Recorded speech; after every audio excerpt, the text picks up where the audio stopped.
Hukum yang terutama. Matius 22 ayat 34-40. Ketika orang-orang Farisi mendengar bahwa Yesus telah membuat orang-orang Saduki itu bungkam, berkumpullah mereka dan seorang dari mereka, seorang ahli Taurat, bertanya untuk mencobai dia. Guru, hukum manakah yang terutama dalam hukum Taurat?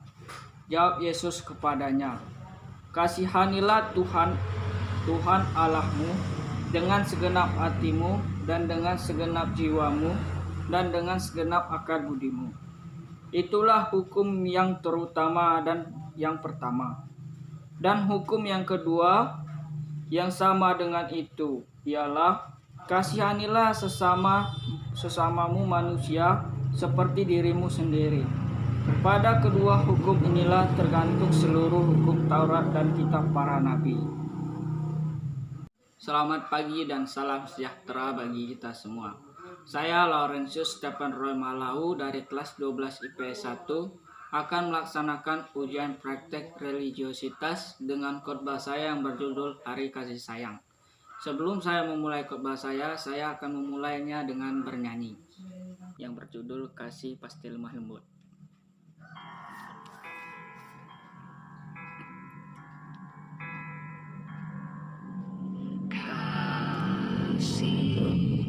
Pasti lemah lembut, kasih pasti memaafkan, kasih pasti murah hati, kasihmu Tuhan.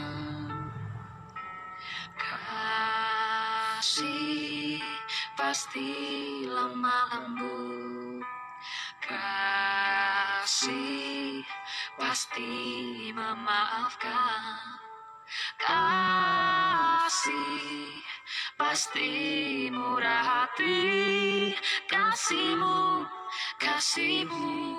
Tuhan. Ajarilah kami ini saling mengasihi, ajarilah kami ini saling mengampuni, ajarilah kami ini kasih-Mu ya Tuhan, kasih-Mu kudus tiada batasnya. Dari bacaan dan nyanyian yang sudah saya nyanyikan tadi, saya akan berkhotbah tentang hari kasih sayang yang bertepatan pada hari Valentine ini. Dari bacaan hukum yang terutama, Matius bab 22 ayat 34-40, saya lebih menekankan pada ayat 39 yang berisi, dan hukum yang kedua yang sama dengan itu ialah kasihilah sesamamu manusia seperti dirimu sendiri. Kita terlebih dahulu harus memahami apa maksud dari bacaan kitab suci tersebut, yang berarti kita hendaknya memperlakukan orang lain sama seperti kita memperlakukan diri kita sendiri. Saling mengasihi sama manusia merupakan salah satu yang diajarkan oleh Tuhan kita Yesus Kristus. Jika bicara tentang mengasihi sesama, tentu saja mudah bila dilakukan kepada orang yang baik kepada kita, orang yang sayang kepada kita, dan orang yang membantu kita. Namun bagaimana dengan orang yang tidak kita kenal seperti orang jahat dan orang miskin ataupun papa?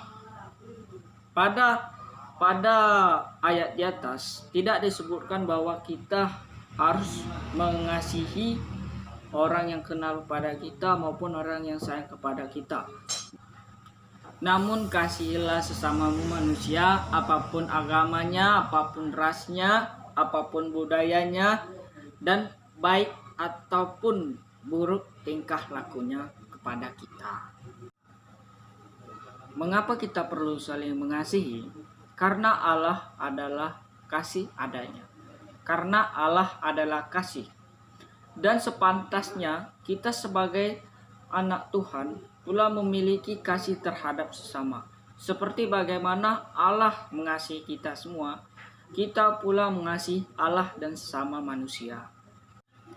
Sebagai contoh nyata yang dilakukan oleh Bunda Teresia yang tanpa pamrih membantu orang-orang miskin dan kaum papa, serta membantu anak-anak yang melarat di tempat-tempat kumuh di Kalkuta, India. Dialah salah satu contoh sosok penebar kasih sayang dan cinta kasih terhadap sesama di dunia ini. Saudara-saudari yang dikasihi oleh Tuhan Yesus, dalam khotbah saya ini, saya mengajak kalian semua di hari kasih sayang. Kita sebagai anak-anak Tuhan Yesus harus menunjukkan rasa kasih sayang kita kepada Tuhan, kepada diri kita, kepada keluarga, dan kepada sama makhluk hidup. Apalagi menjelang masa puasa ini, lebih memperhatikan sesama yang membutuhkan bantuan atau dukungan dari kita semua. Kata singkat dari Bunda Teresia yang saya ambil ialah, tak semua dari kita dapat melakukan hal-hal yang besar, namun kita dapat melakukan hal yang kecil dengan cinta yang besar. Sebagai penutup khotbah dari saya, selalu tebarkanlah kebaikan dan cinta kasih terhadap sesama. Amin. Tuhan Yesus memberkati.